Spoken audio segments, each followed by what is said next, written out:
Hi friends, welcome to my channel ಧಾರಾವಾಹಿ ಮಾತು.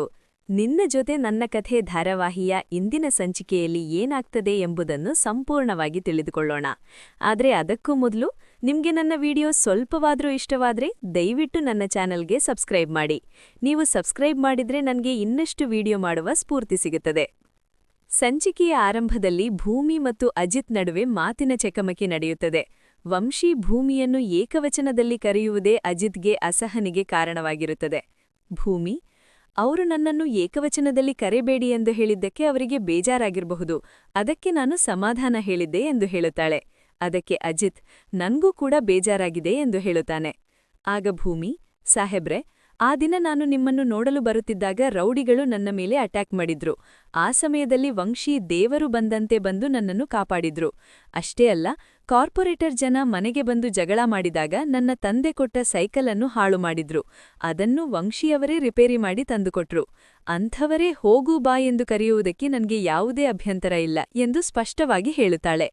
ಭೂಮಿ, ಸತ್ಯಣ್ಣ, ಇದೆಲ್ಲ ಯಾಕೆ ನಿಮ್ಮ ಫ್ರೆಂಡ್ಗೆ ಅರ್ಥವಾಗುತ್ತಿಲ್ಲ ಎಂದು ಕೇಳಿದಾಗ ಅಜಿತ್, ನಿನಗೆ ಸಮಸ್ಯೆ ಇಲ್ಲದಿರಬಹುದು, ಆದ್ರೆ ನನಗೆ ಸಮಸ್ಯೆ ಇದೆ ಎಂದು ಹೇಳುತ್ತಾನೆ. ಅದಕ್ಕೆ ಭೂಮಿ, ನನಗಿಲ್ಲದ ಸಮಸ್ಯೆ ನಿಮಗ್ಯಾಕೆ ಎಂದು ಪ್ರಶ್ನಿಸುತ್ತಾಳೆ. ಅಜಿತ್, ನನಗೆ ಅದು ಇಷ್ಟವಾಗುತ್ತಿಲ್ಲ ಎಂದು ಹೇಳಿದಾಗ ಭೂಮಿ, ಯಾಕೆ ಇಷ್ಟವಾಗುತ್ತಿಲ್ಲ ಎಂದು ಕೇಳುತ್ತಾಳೆ. ಅಜಿತ್ ಉತ್ತರ ಕೊಡುವುದಿಲ್ಲ. ಮತ್ತೆ ಮತ್ತೆ ಕೇಳಿದಾಗ, ನನಗೆ ಇಷ್ಟ ಇಲ್ಲ ಅಷ್ಟೇ, ನನ್ನ ಎಲ್ಲಾ ಕಾರಣಗಳನ್ನು ನಿನ್ನ ಮುಂದೆ ಹೇಳ್ಬೇಕಾ? ಅವನು ನಿನ್ನನ್ನು ಏಕವಚನದಲ್ಲಿ ಕರೆಯಬಾರದು ಎಂದು ಕಠಿಣವಾಗಿ ಹೇಳುತ್ತಾನೆ. ಭೂಮಿ ಇದಕ್ಕೆ ಕೋಪಗೊಂಡು, ಸಾಹೇಬ್ರೆ, ಕಾರಣ ಇಲ್ಲದೆ ಯಾರ ಮೇಲಾದ್ರೂ ರೇಗಾಡಬಾರ್ದು. ನಿಮ್ಗೆ ಪ್ರಾಬ್ಲಮ್ ಇದ್ರೆ ನೀವೇ ಅದನ್ನು ಸಾಲ್ವ್ ಮಾಡ್ಕೊಳ್ಳಿ. ವಂಶಿ ನನ್ನನ್ನು ಹೇಗೆ ಕರಿಬೇಕು ಅನ್ನೋದು ಅವರ ಇಷ್ಟ ಎಂದು ಹೇಳಿ ಅಲ್ಲಿಂದ ಹೊರಟು ಹೋಗ್ತಾಳೆ. ಇನ್ನೊಂದು ಕಡೆ ನಚ್ಚಿ ವಂಶಿಯ ಬಳಿ ಹೋಗಿ ಅಜಿತ್ ಪರವಾಗಿ ಕ್ಷಮೆ ಕೇಳ್ತಾನೆ. ಆದ್ರೆ ವಂಶಿ, ನನ್ಗೇನೂ ಬೇಜಾರಾಗಿಲ್ಲ, ನಾನಿಲ್ಲಿ ಉಳಿದಿರುವುದು ಮೈಸೂರಿನ ಬಿಸ್ನೆಸ್ ಕೆಲಸ ಮುಗಿಸೋಕೆ. ಸಣ್ಣ ಸಣ್ಣ ವಿಷಯಗಳಿಗೆ ತಲೆ ಕೆಡಿಸಿಕೊಂಡರೆ ನನ್ನ ಕೆಲಸ ಅಲ್ಲೇ ನಿಂತುಹೋಗ್ತದೆ ಎಂದು ಹೇಳುತ್ತಾನೆ.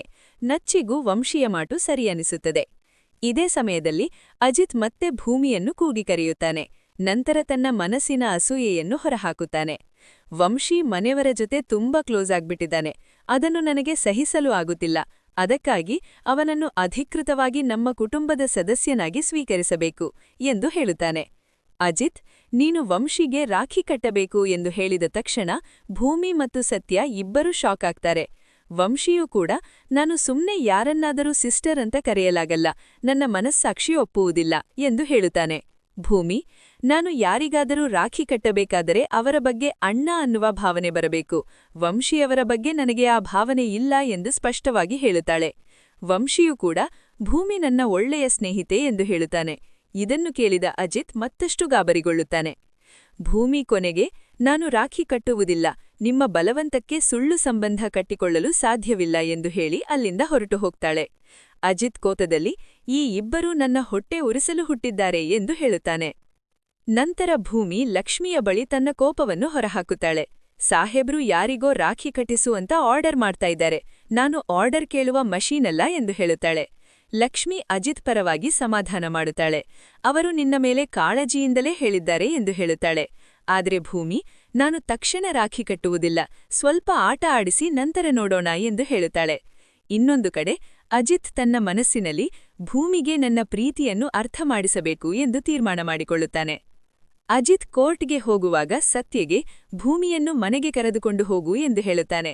ಆದರೆ ಸತ್ಯ ಮತ್ತು ನಚ್ಚಿಯ ಪ್ಲಾನ್ ಪ್ರಕಾರ ಭೂಮಿ ವಂಶಿಯ ಜೊತೆ ಬುಲೆಟ್ನಲ್ಲಿ ಮನೆಗೆ ಹೊರಡುತ್ತಾಳೆ. ಈ ವಿಷಯ ಅಜಿತ್ಗೆ ತಡವಾಗಿ ಗೊತ್ತಾಗುತ್ತದೆ. ಲಕ್ಷ್ಮಿಯಿಂದ ಭೂಮಿ ವಂಶಿಯ ಜೊತೆ ಬುಲೆಟ್ನಲ್ಲಿ ಹೋಗಿದ್ದಾಳೆ ಎಂದು ತಿಳಿದ ತಕ್ಷಣ ಅಜಿತ್ ಶಾಕ್ ಆಗಿ ಅಲ್ಲಿಂದ ತಕ್ಷಣ ಹೊರಡುತ್ತಾನೆ.